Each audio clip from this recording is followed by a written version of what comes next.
Shalom à toi, dispose ton cœur à l'écoute de ce message et sois prêt à recevoir la nourriture spirituelle de ce jour.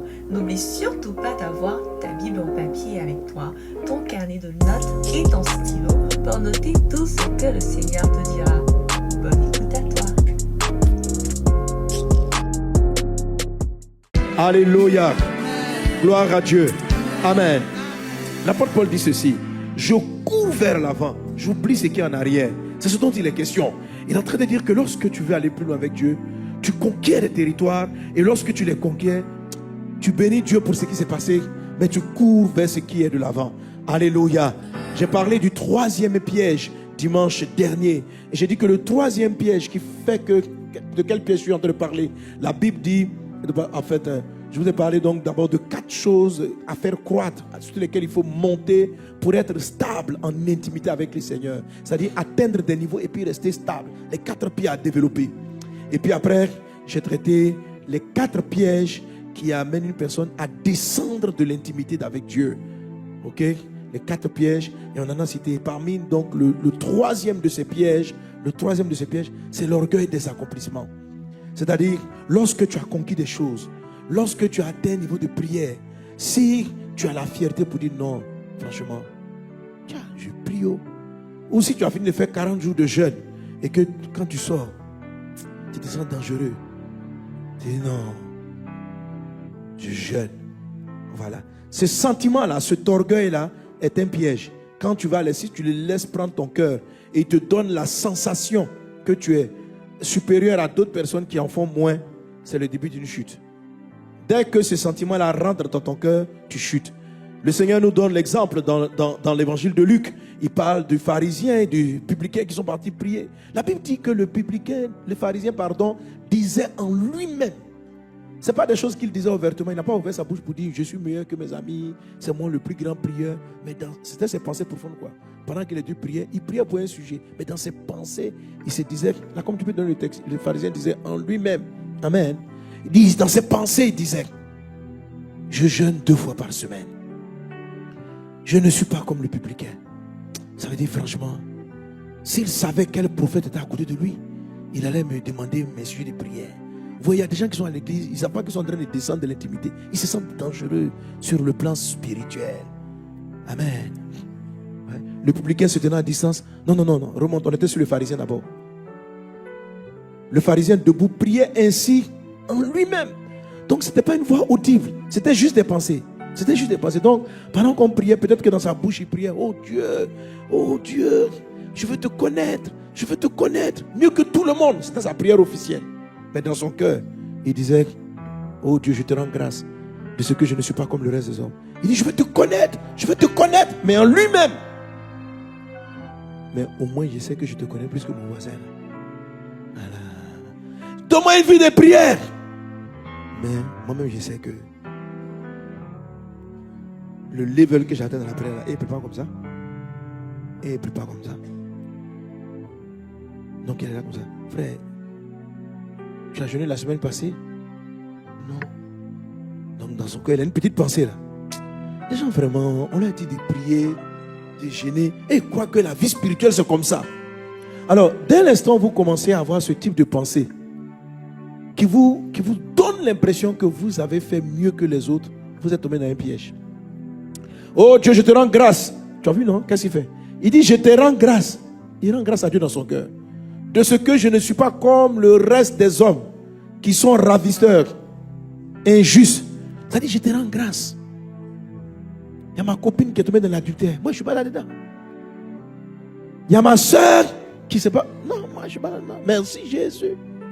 Merci.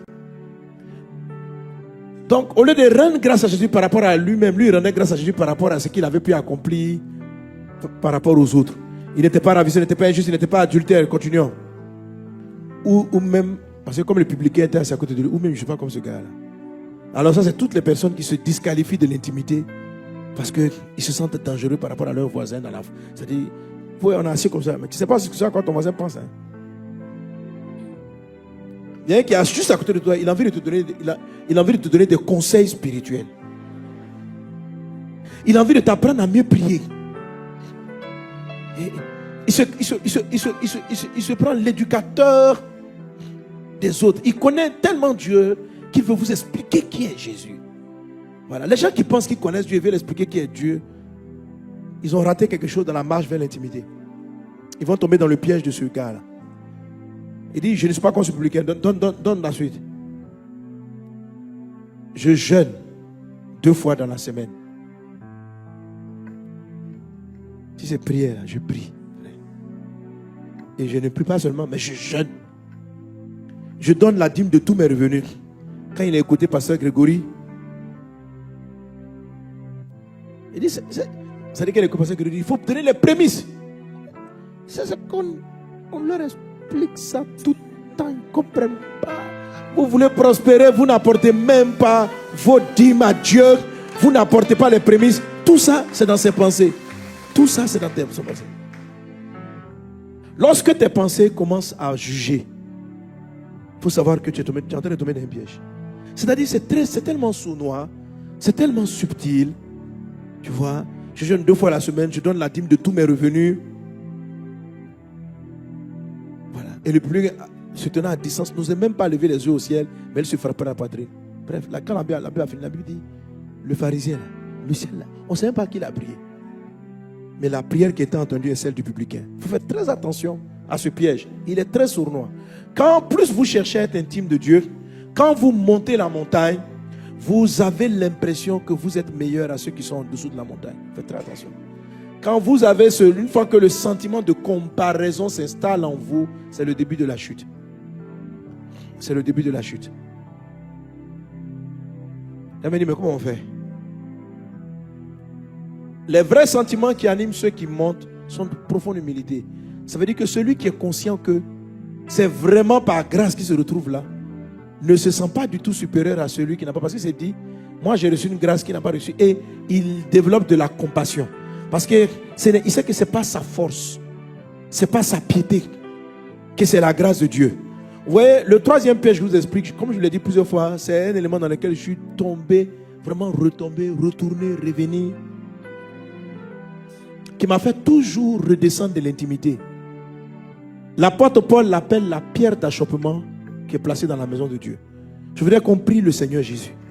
Vous voyez, je voudrais qu'on prie le Seigneur Jésus. Ce sont des choses simples. Hein. Par exemple, on peut avoir fini ce pas qu'on est content de monter. Puis il y a une petite pensée qui vient nous dire, comme ça. Nous, on est les vases d'honneur. Quand quelqu'un va te dire, je suis de telle communauté, dans ton cœur, alléluia. Pasteur Sanogo, c'est mon père spirituel. C'est-à-dire que lui-même, tu sens qu'il a une fierté. Il y a un petit malin là.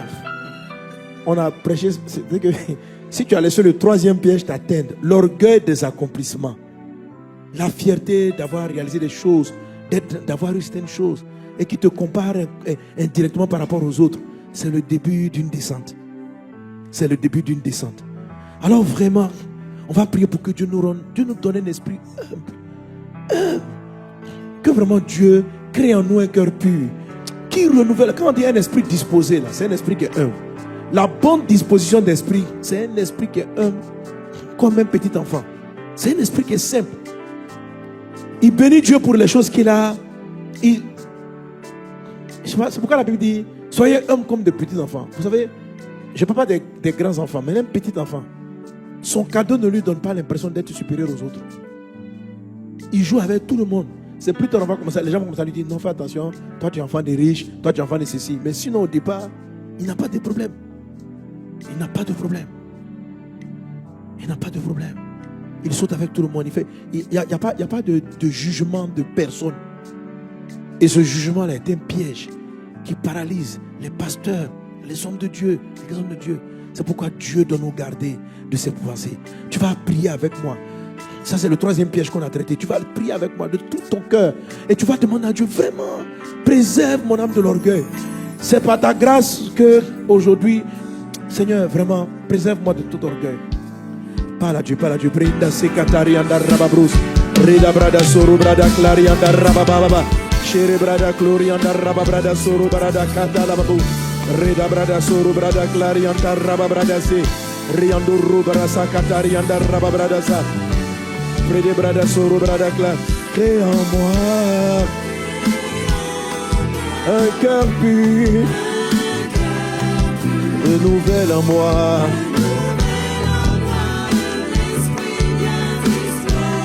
Crée en moi un cœur pur. Renouvelle en moi. Donne-moi un esprit bien disposé. Jésus, crée en moi. Renouvelle en moi. Seigneur, crée en moi un cœur pur. Renouvelle en moi, renouvelle en moi un esprit bien disposé. Alléluia. Acclame Jésus.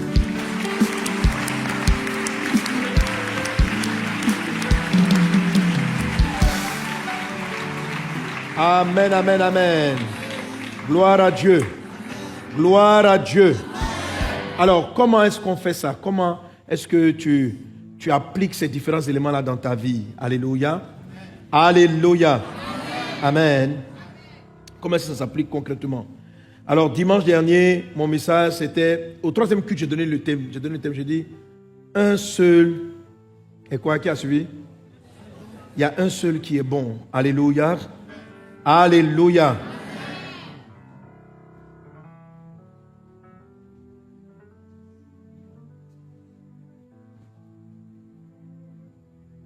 La Bible raconte l'histoire de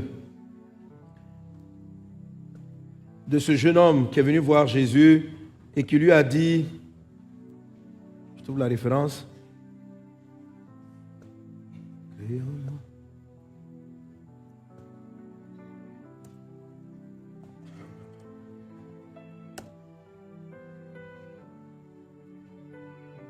alors en Matthieu chapitre 19 verset 17, la Bible raconte l'histoire d'un jeune homme qui est venu voir Jésus. Et puis il lui a dit, bon maître, qu'est-ce que je dois faire pour hériter? Remonte le verset précédent, commence au verset 16. Et voici un homme s'approcha et dit à Jésus, maître, que dois-je faire de bon pour avoir la vie éternelle? Regarde la réponse de Jésus. Il lui répondit, pourquoi m'interroges-tu sur ce qui est bon? Un seul est bon. Amen. Ça, c'est quelque chose que, si vous voulez éviter de tomber dans le troisième piège, il faut comprendre cette profonde vérité spirituelle. Jésus lui répond, un seul est bon. Et il faut toujours que tu gardes les yeux sur le seul qui est bon. Il y a un seul qui est bon, c'est Dieu. Il y a un seul qui est bon, c'est Jésus-Christ. Il y a un seul. Il n'y en a pas deux. Toi, tu n'es pas bon. Tu ne peux pas être un bon prieur. Tu ne peux pas être un bon jeûneur. Tu ne peux pas être un bon. Faut.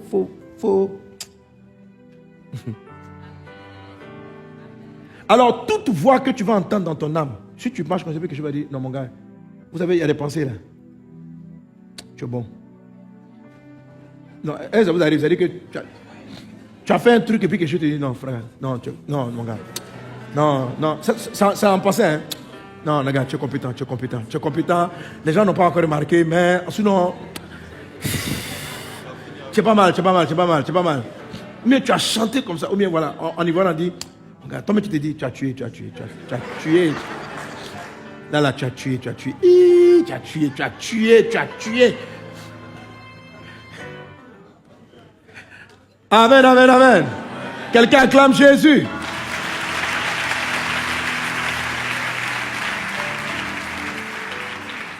Amen. Alléluia. Donc, la voix que vous entendez, là, cette voix qui est naturelle, qui est propre à toutes les pensées humaines, est un des grands pièges de votre intimité avec Dieu. La petite voix qui dit, tu as tué. Là. La petite voix qui parle de vous dit, tiens. Tu as fini, tu te regardes dans le miroir et tu dis, tiens ma fille, sinon tu es belle. Aïe. Non, t'es pas mal. Voilà. On se dit que c'est de l'auto-encouragement, on se dit que c'est des choses, mais c'est un piège, c'est pas la pensée de Dieu. Est-ce qu'on est ensemble? Amen. Alléluia. Amen. Donc Jésus dit, un seul est bon. Amen. Et puis maintenant, Parce que vous savez, il y a beaucoup de gens qui posent la question, Pasteur Sanogo, donne-nous comment on fait pour devenir un intime de Dieu? Les gens s'attendent toujours à ce. C'est la même question qu'ils posent. Je veux aller dans les profondeurs de Dieu. Je veux la vie éternelle. Bon maître, Jean, toi tu es déjà arrivé là-bas, montre-moi comment on fait. Et Jésus, sachant cela, va lui donner une leçon qui est là pour nous tous. Parce que c'est une question que nous posons tous à Dieu. C'est la question qui m'a animé. Quand Dieu m'a montré les hommes du conseil, comment on fait? Ma question c'est comment on fait pour y arriver? Que dois-je faire de bien pour que moi aussi, je siège au conseil de Dieu? Voici la question que j'ai posée à Dieu. Et à cette période, Jésus m'avait donné la réponse. Mais mon intelligence, mon cœur, ne peut pas accepter la réponse. Parce que dans la vie, tout se mérite. Donc, j'ai besoin de savoir quelles sont les œuvres à accomplir pour que je me retrouve en train de gravir la montagne. J'ai besoin d'instructions claires et précises. J'ai besoin de savoir combien d'heures on doit prier. J'ai besoin de savoir comment on doit jeûner. J'ai besoin de savoir comment rentrer dans la profondeur du jeûne. J'ai besoin de savoir quelle attitude il faut avoir dans telle ou telle situation.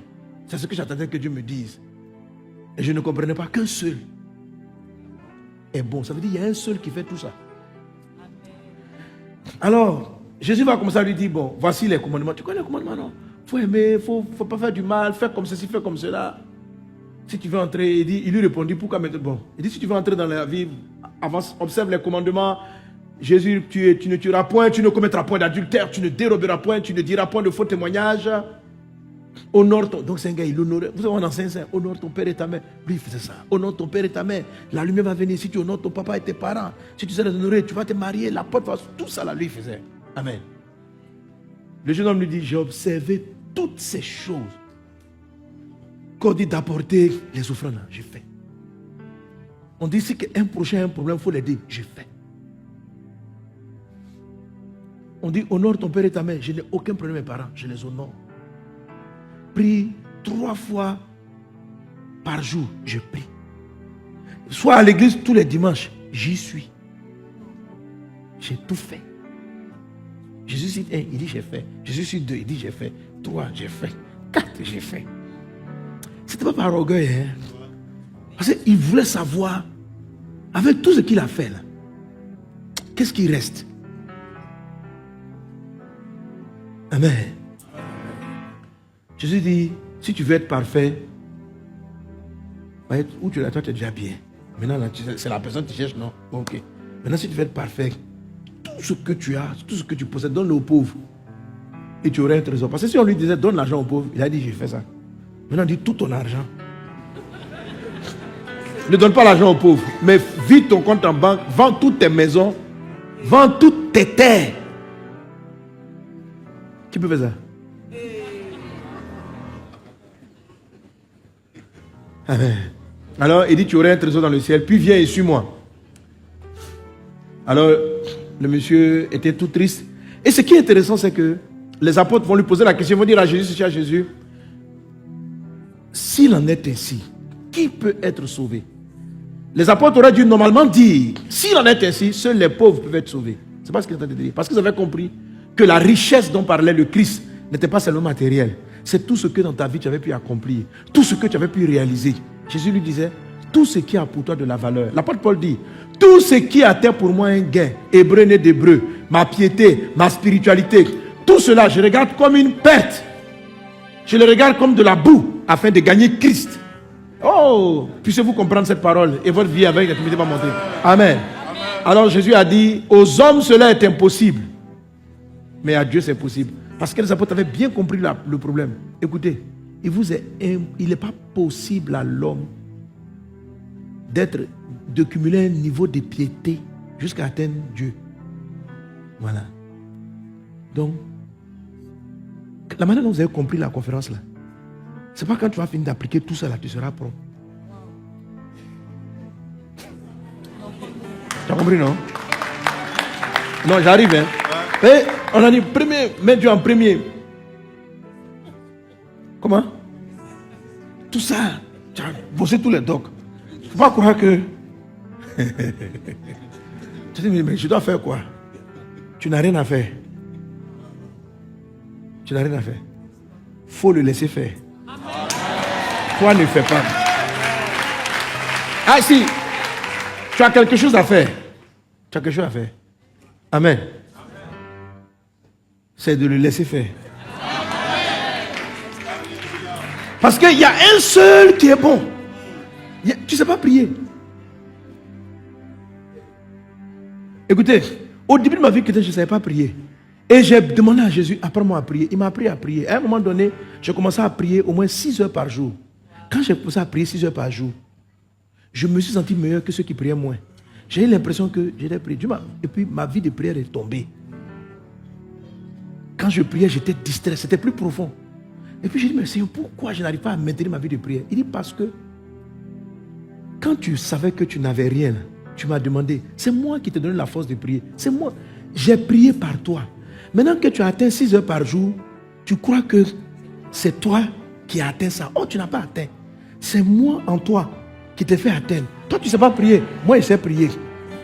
Donc, Christ en nous, l'espérance de la gloire. Il dit, tant que tu vas être conscient que tu ne sais pas faire les choses, et tu vas me dire, fais au travers de moi, je les ferai. Mais le jour où tu penses que tu sais les faire, et que c'est toi qui les as faites, c'est le jour là tu vas descendre.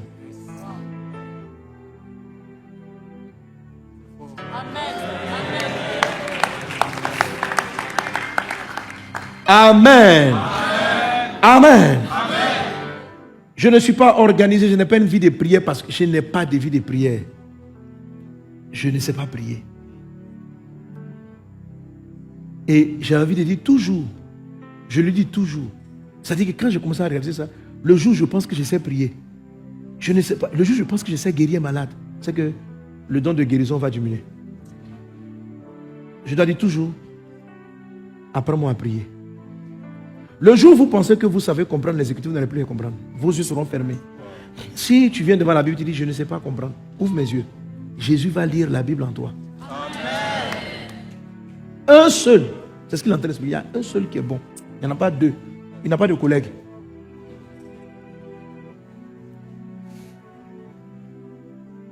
Quelqu'un me suit?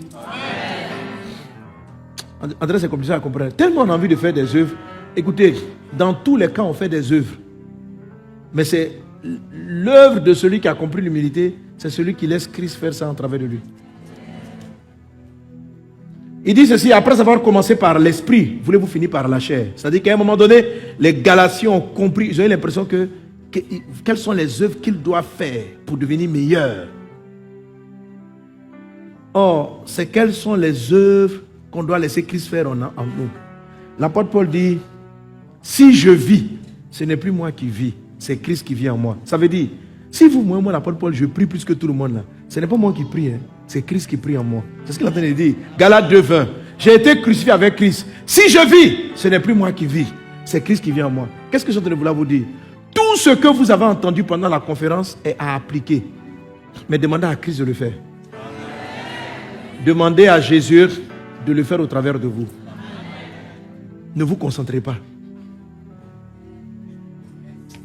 Si le Saint-Esprit te dit de faire les prémices, ça veut dire que pendant la conférence, l'Esprit de Dieu, la vie divine qui est en toi, est prête à passer par ça, est prête à faire ça. Il faut que tu lui dises, Seigneur, le temps est arrivé. Si tu es passé par ton serviteur pour me montrer cela, c'est que le temps est arrivé. Quand quelqu'un est en train de prêcher, puis il est en train de dire, fais 10 jours de jeûne, et puis tu as l'impression que Dieu te parle. Et puis Dieu est en train de te demander de rentrer dans 10 jours de jeûne. Oh, toi, tu ne sais pas jeûner jusqu'à midi. Ok. N'essaie pas de voir comment tu vas trouver la force en toi pour faire les 10 jours. Non. Viens dire, Seigneur, je ne sais pas jeûner 10 jours. Moi-même, je ne sais même pas jeûner jusqu'à midi. Prends-moi et apprends-moi à faire 10 jours. Avant, je ne savais pas jeûner. J'ai demandé à Dieu de m'apprendre à jeûner. Il me faisait jeûner 40 jours. À un moment donné, je croyais que ça savait jeûner. Quand j'ai cru que je suis gêné, même à midi même, c'est un problème. Je dis, mais pourquoi je suis descendu dans mon intimité du jeûne? Il dit, c'est parce que c'est toi qui jeûnes. Tu ne laisses pas Jésus jeûner en toi. Jésus pouvait dire ceci, sans moi vous ne pouvez rien. Jésus a dit ceci, Jésus lui-même, il dit, je ne fais rien de moi-même, je ne fais rien. Ça veut dire, lui-même Jésus, je ne prie pas de moi-même. Jésus a dit la phrase, il dit, je ne fais rien. Rien, ça veut dire rien. Rien, ça veut dire rien. Je ne prie pas de moi-même, je ne jeûne pas de moi-même, je ne veille pas de moi-même, je ne suis pas comme ça de moi-même. Tout ce que je fais, c'est parce que j'ai vu mon Père le faire et que le Père le fait au travers de moi. Est-ce que vous suivez ça? Je ne prêche pas de moi-même. Le jour où je prêche de moi-même, ça n'apporte pas la vie. Ou le temps que Dieu me fasse comprendre, il va me donner un peu de vie. Mais si je persévère dans vouloir moi-même me croire dangereux, au fur et à mesure, la grâce va se retirer. Et on va commencer par descendre. C'est ça la spécificité, la particularité de ce piège. Est-ce qu'on est ensemble? Par toi-même, tu ne peux pas aimer les gens. Il ne faut pas être là pour dire, ah, Jésus, quand tu me demandes de pardonner à mes ennemis, je ne peux pas. Dieu ne compte pas sur toi pour pardonner à tes ennemis. Un homme ne peut pas tout pardonner. Il faut laisser ça. Tu vas échouer. Tu vas te concentrer comment? De toute façon, tu n'as pas bien giflé que tu vas te concentrer. Tu vas te concentrer comment? Non, je n'y arrive pas. Mais tu ne vas jamais y arriver. Un seul est bon. Il n'y a pas deux. Et Jésus, tu me demandes quoi? Que si mon prochain me tape sur une joue, d'étendre l'autre joue. Ça là, moi, je ne peux pas. Mais Dieu savait que tu ne peux pas. Il ne compte pas sur toi. Il compte sur le Christ qui est en toi. Amen. Seigneur, si quelqu'un me gifle, je vais rendre. Dieu dit, j'étais au courant. Mais est-ce que tu peux me donner ton cœur? Est-ce que Jésus, tu peux faire ça? Fais-le en moi. Et tu seras surpris de voir que dans l'oppression, ta réaction n'est pas la réaction que tu avais hier. C'est la réaction de Christ. Tu vas dire, wow. Ce qu'il m'a dit, auparavant, j'aurais réagi. Je dis que j'ai cherché en moi la réaction. Je ne l'ai pas trouvée. Pourquoi tu ne l'as pas trouvée? Parce que tu as laissé Christ prendre le relais. Pourquoi Christ a pris le relais? Parce que tu as simplement admis que tu ne sais pas. Si vous savez que vous savez, si vous admettez simplement qu'il vous apprenne à prier, vous allez être surpris de voir combien de vous passez dans la prière.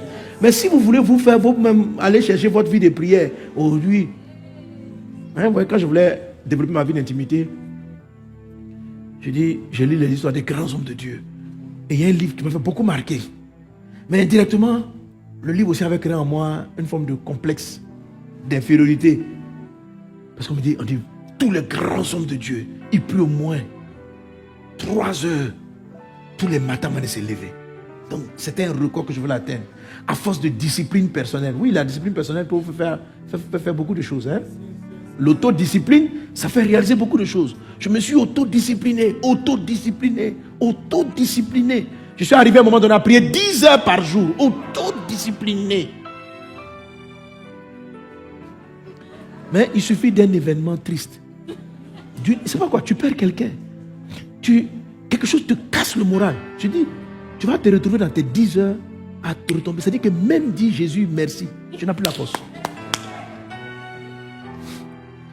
Donc, vous allez avoir tu as une vie chrétienne en yo-yo tant que ton progrès est de l'autodiscipline.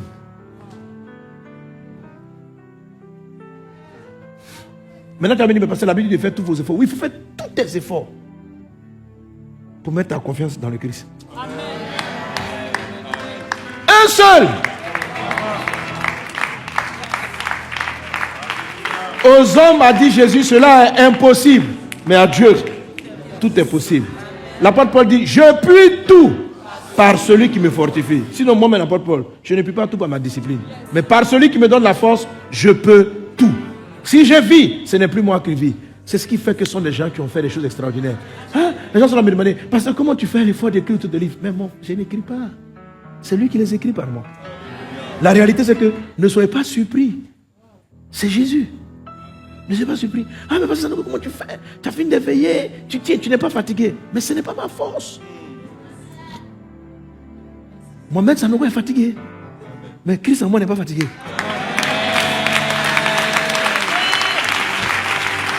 Alléluia.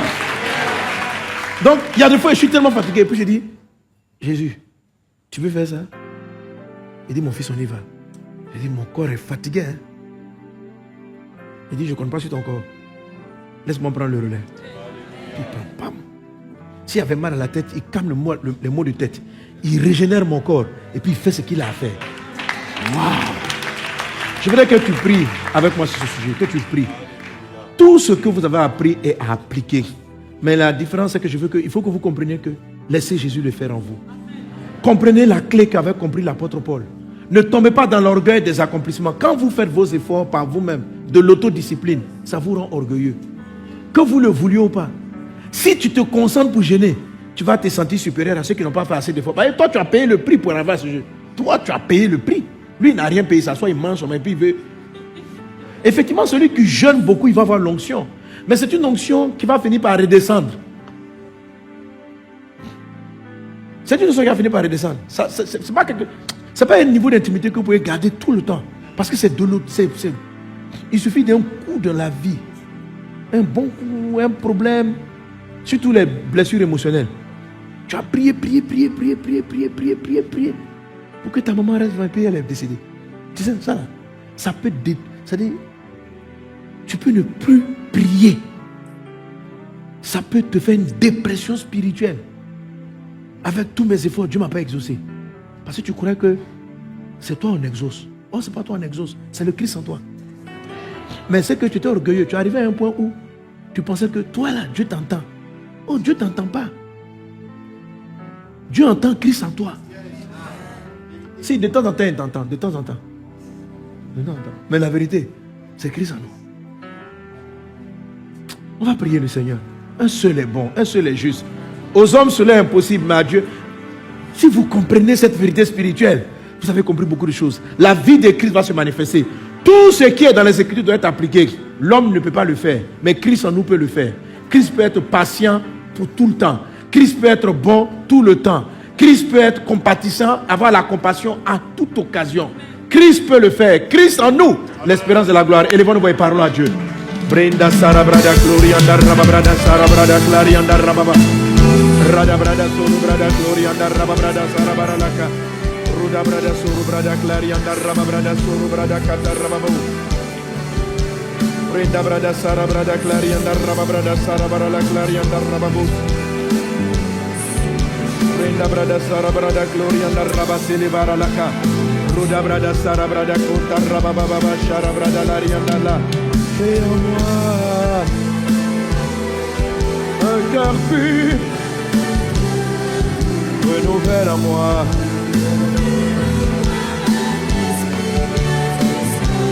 fais en moi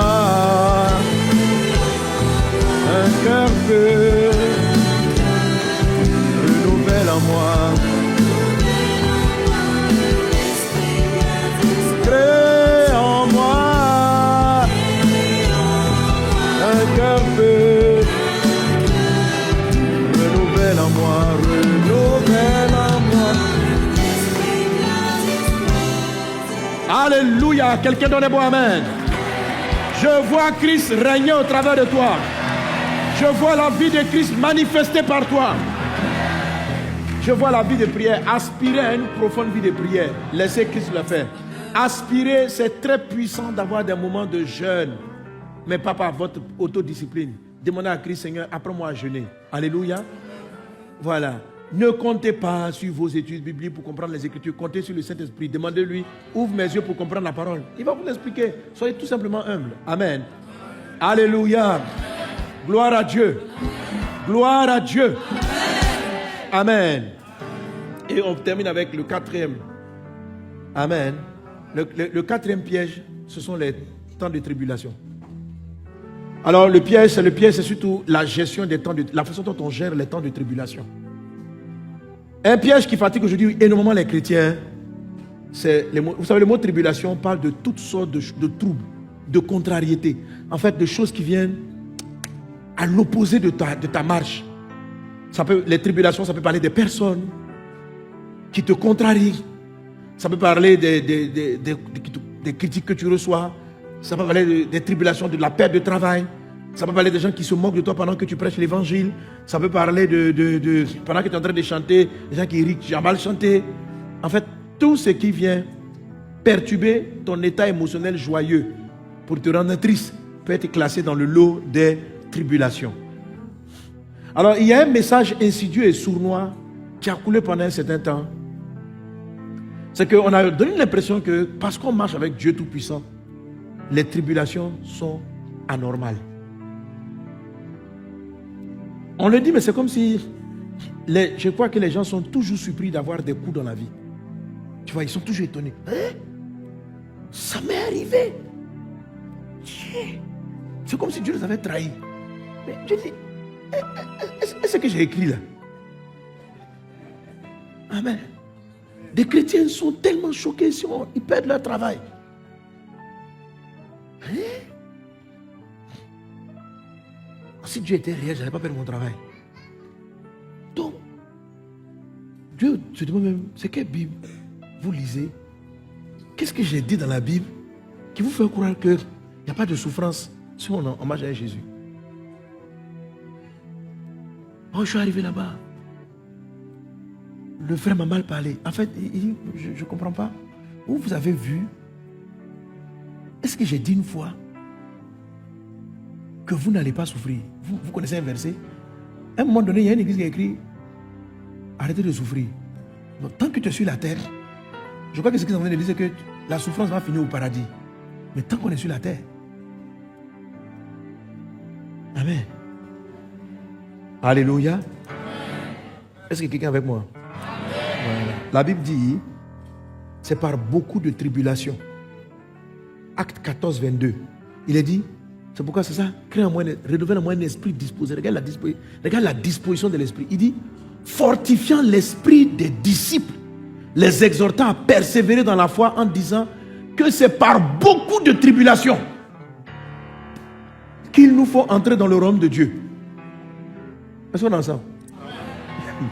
Pas une, beaucoup. Donc, l'esprit des chrétiens devient fort en étant conscient que il y a des challenges. Les chrétiens sont affaiblis, ils ont un esprit fragile lorsqu'on leur fait comprendre que si Jésus est avec toi, tu ne peux pas avoir de tribulation. C'est un mensonge, tout droit venir de l'enfer. Ça fragilise l'esprit de beaucoup de chrétiens. De sorte que dès qu'ils surviennent une persécution, une petite oppression, beaucoup reculent. Parce que les réunions de prière, ces gens, arrêtons de souffrir. Il n'y aura pas de souffrance. Les messages, souvent nous donnent l'impression que si on a trouvé le mari de notre vie ou bien la femme de notre vie, le foyer ne sera pas challengeant. Il n'y aura pas de tribulation dans le foyer. Ce n'est pas vrai. Toujours un voisin dit, viens voisin, hein? La vérité, selon l'évangile de Jésus. Amen. La vérité. Vous savez,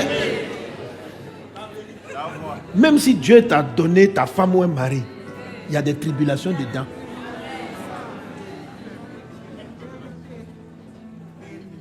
Tu vois? C'est-à-dire les gens vont faire que quand tu vois, j'ai l'impression de dire, mais ceux-là, ils sont... Mon couple en souffre trop. Quand je vois, j'ai l'impression qu'ils sont trop heureux. Ils sont là, oh mon chéri, ma chérie, ils sont toujours ensemble, marchant main dans la main. Frère, ça c'est... Soit, non, il y en a qui sont hypocrites. Mais il y a des personnes qui arrivent à vaincre leurs conflits et puis à garder leur joie d'être ensemble. C'est ce qu'il faut. Mais si il ne peut pas... Il n'y a aucun couple qui veut te dire que leur couple n'a pas de tribulation. Tu vois, quand tu me vois à un moment donné, tu es content, non? Mais il y a tribulation aussi.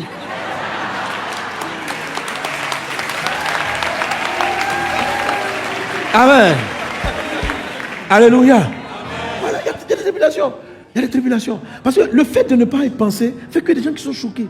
Le jour où ils se font une dispute avec leur conjoint, est-ce que je me suis trompé? Est-ce que c'est l'homme de ma vie? Est-ce que ce n'est pas l'homme de ma vie? Mais attends, qui t'a dit que... Attends, qui t'a dit? Alléluia. Amen. Montre-moi, en fait, j'ai bien envie de comprendre. Montre-moi le verset où Jésus a dit que quand tu es marié dans son plan, il n'y a pas de problème de couple. Si tu me montres, ça sera bien. Vous voyez? Mais souvent, la façon dont on prêche donne l'impression que si tu as tout réussi, ça veut dire que tu as prié, c'est exactement la volonté de Dieu. Dieu t'a donné l'homme de ta vie. Tout ça t'est bien. Vous ne devez avoir aucun conflit. Tout doit rouler comme ça. Dis voisin. C'est quoi? C'est doi. C'est doi.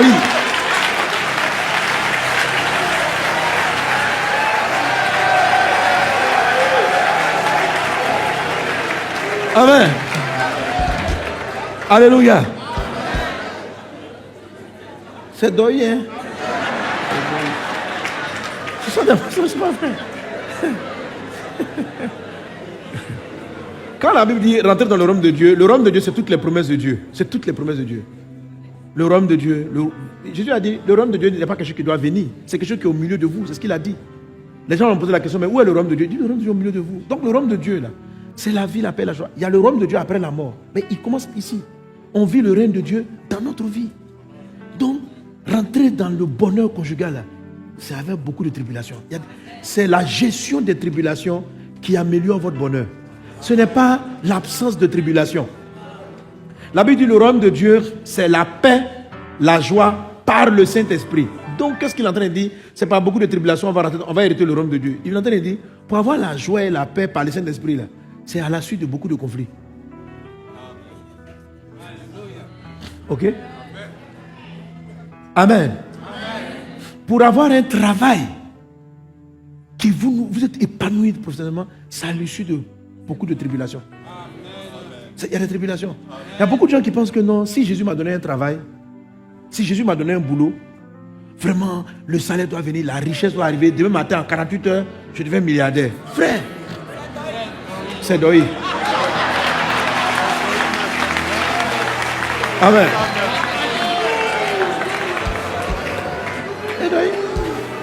C'est doy, hein, c'est doy. Regarde, va prendre les gens qui ont un peu de richesse et puis dis-le non quand tu dis ce qui s'est passé. Je dis, il n'y a pas une personne qui a bâti, qui a réussi, qui va te dire que ça s'est fait comme ça parce que Dieu était avec elle, un coup elle s'est retrouvée dans la richesse. C'est pas vrai. C'est pas vrai. C'est doy, c'est pas vrai. C'est pas vrai.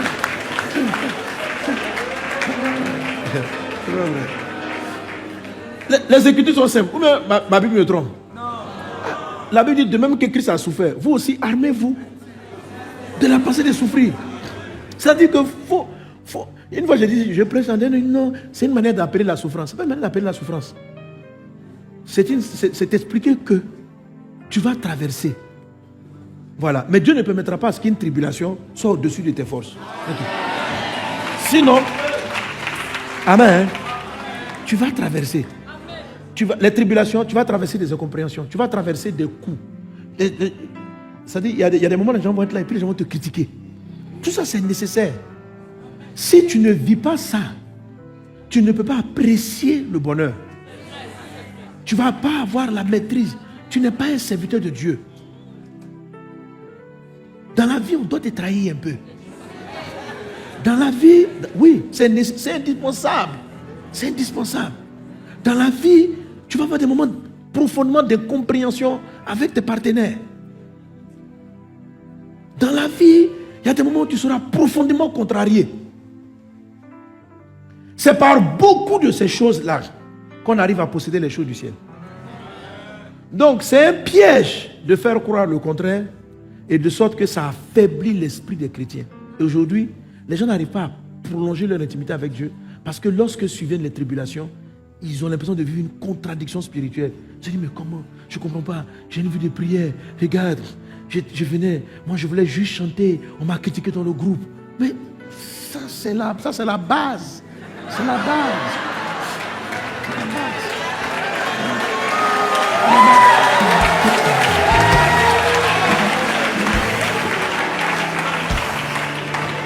Amen.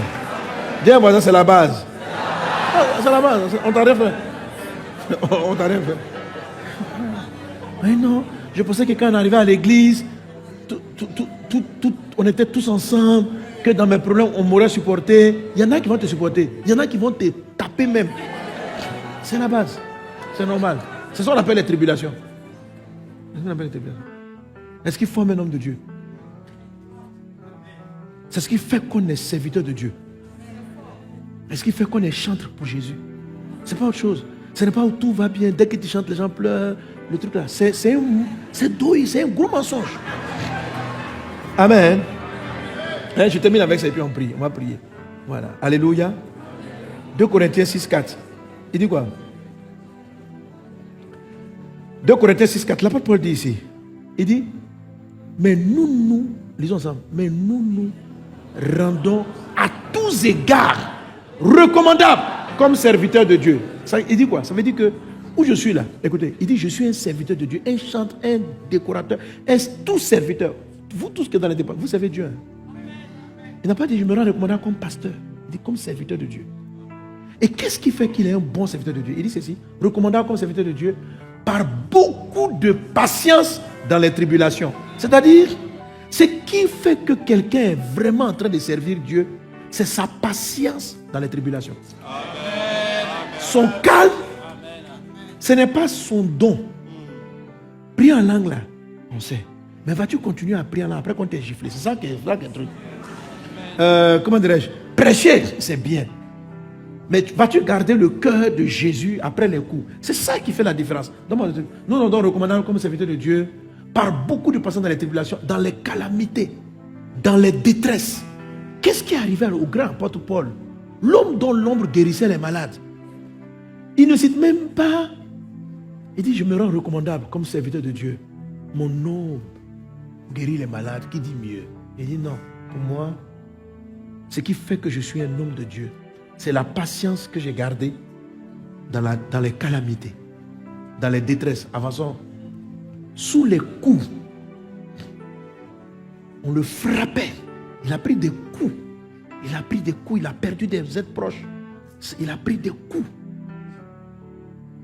Et voilà, dans les coups, dans les troubles, dans les travaux, dans les veilles, dans les jeûnes. Avançons. Par la pureté, par la connaissance, par la longanimité, par la bonté, par un esprit saint, par une charité sincère. Donc il a gardé l'amour. Il n'a pas perdu son amour. C'est ça.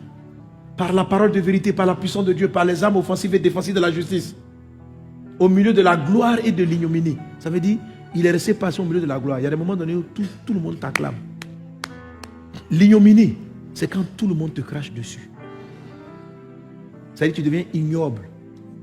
Il dit, j'ai été patient quand j'ai eu la grâce et tout le monde m'appréciait. L'apôtre Paul. Mais le jour où tout le monde m'a déprécié, le grand apôtre Paul, et à un moment donné, plus personne ne voulait le voir. On a dit, c'est un faux pasteur, c'est un faux prophète. Mais il est resté tranquille. Il dit, c'est ça qui fait qu'on dit que quelqu'un c'est Dieu. Au milieu de la gloire de l'ignominie, au milieu de la mauvaise et de la bonne réputation. Et des fois, les gens ont raconté des choses sur toi. J'ai été choqué, je vois de voir des frères qui dépriment. Pourquoi? Parce qu'on a dit sur Internet qu'il a fait quelque chose. On a critiqué en ligne. Donc la personne a une image triste. On m'a critiqué. Toi, Abidjan, mais au courant. Et les gens mentent sur moi en ligne. Ça s'appelle la mauvaise réputation. Et reste droit. Tire les leçons. Si tu as chose que tu n'aurais pas dû faire, répands-toi. Lève-toi. Demande à la vie de Dieu qui est en toi. Jésus, toi, tu as été traité, tu as été déshabillé et tu es resté ferme. Tu es allé jusqu'à la croix pour moi. Moi aussi. Vis ta vie en moi. Vis ta vie en moi. Ce qu'il raconte sur moi, ça me fait très mal. Par ma propre force, je n'ai pas le moyen de résister. J'ai envie de laisser. Mais que ce que tu as prévu pour moi soit fait. Vis ta vie en moi. Parce que moi-même, je n'ai pas la force. De même, le point numéro 3, vous allez reconnaître que vous n'avez ni la force d'accomplir les grandes choses, mais ni la force aussi de rester ferme face au coup de la vie. Alors, une fois de plus, vous avez besoin de la vie de Christ en vous pour rester droit et ferme, pour ne pas que l'ignominie, la mauvaise réputation vous détruise. Parce que ça fait mal à l'âme. Mais autant que ça fait mal, ça vous muscle, ça vous prépare. Ça fait de vous des hommes de Dieu de qualité. Ça augmente votre onction. Ça augmente la faveur de Dieu qui est dans votre vie. L'apôtre Paul dit à peu près le même message dans le livre de 2 Corinthiens chapitre 12. Il rend le même témoignage. Il dit, sont-ils ministres de Christ? Je le suis bien plus encore. Et puis ici, le nombre de fois il a fait la prison. Jean, j'ai fait 3 fois la prison. Qui dit mieux? Parmi vous et moi là. Il dit excusez-moi, je vais faire un peu d'extravagance. Parce que les gens avaient il y avait une rumeur. Quand tu vois qu'il parle aux Corinthiens, les gens vont envoyer des gens là-bas pour raconter n'importe quoi sur l'apôtre Paul, leur père spirituel. Et puis il a commencé à dire, je vais vous montrer ce que c'est de Dieu. Parce qu'on dit, est-ce qu'il est un apôtre? Et c'est pourquoi 2 Corinthiens 6, il dit, je me rends recommandable comme serviteur de Dieu. 2 Corinthiens 12, il dit, sont-ils ministres de Christ? je le suis plus encore. Puis on dit, Jean, je suis celui qui a le plus copié. Je copiais plus Jésus que tous. Jésus, on l'a frappé. Moi, on m'a frappé. Mettons-moi le texte. Il dit, sont-ils ministres de qui je parle en homme qui extravage? Je le suis plus encore par les travaux, bien plus par les coups. Seigneur m'a frappé plus que tous. Bien plus par les emprisonnements. C'est-à-dire, eux tous qui parlent, ils ont fait combien de fois la prison? Tu sais, quelqu'un, son diplôme de pasteur, c'est le nombre de fois de prison. À cause de Jésus, il a déjà fait au moins 4 fois la prison. Dans les emprisonnements, bien plus souvent en danger de mort, etc., etc. Que la vie de Christ en nous. On va s'arrêter là. Je voudrais que vous voulez devenir des intimes de Dieu. Vous voulez devenir des intimes de Dieu. Laissez la vie de Christ en vous rendre fort dans les tribulations. Voilà, ne tombez pas dans le piège de penser qu'il n'y a pas de tribulation. C'est pas vrai. C'est pas vrai. Mais quand elles vont arriver, laissez Christ, parce que Christ brille en vous. Christ se manifeste davantage en vous pendant qu'il parle. Donc les tribulations, que vous voulez ou que vous ne voulez pas, ça va arriver. Si vous êtes païen même, on vous trouble dans païenat. En chrétien, il y a les tribulations. Donc mon frère, choisis les tribulations qui t'amènent au paradis. Que les tribulations, voilà. Même les païens ont des tribulations. Donc, faut pas dire non, c'est en Jésus, il y a trop de tribulations, je vais aller dans le monde. La tribulation va t'attraper dans le monde. Tu es une personne de destinée. Les gens de destinée, la tribulation les poursuit partout. Donc, est-ce qu'on est ensemble? Donc, choisis d'orienter tes tribulations pour qu'elles te rendent meilleur pour Dieu. Amen. Si je dois passer par là, si je passe par le deuil, Seigneur, fais en sorte que tout ce que je traverse me rende meilleur pour toi. Augmente l'onction dans ma vie. Voilà. Moi, je pensais que l'onction augmentait, l'intimité augmentait. Moi, on avait de souffrances. Dieu m'a montré le contraire. Dieu m'a appris que l'amour devient meilleur. Plus on apprend à pardonner les gens qui nous offensent. Mais moi, je n'arrivais pas à pardonner certains types d'offenses. J'ai dit, Jésus, je ne sais pas faire ça. Il dit, je ne t'ai pas demandé de faire. Laisse-moi faire au travers de toi. Et j'ai découvert que celui que je devais haïr, il a commencé à l'aimer au travers de moi. J'ai cherché dans mon âme, je n'ai plus vu la haine. Christ avait pris le relais. Devant les coups, je dis, Seigneur Jésus, ça je ne peux plus supporter. Je dois arrêter. Il dit, non, reste. Parce que ce n'est pas toi qui vas tenir, c'est moi qui vais faire. Je veux que tu pries le Seigneur Jésus et que tu lui demandes de vivre sa vie en toi, de résister aux tribulations. Amen. Et que le meilleur des fruits sort. Alléluia. Merci d'avoir écouté cette prédication. Si ce message t'a fait du bien, n'hésite pas à liker, commenter et à partager cette vidéo à tes proches. Abonne-toi à notre chaîne YouTube pour ne rien manquer des prochaines publications. Que Dieu te bénisse.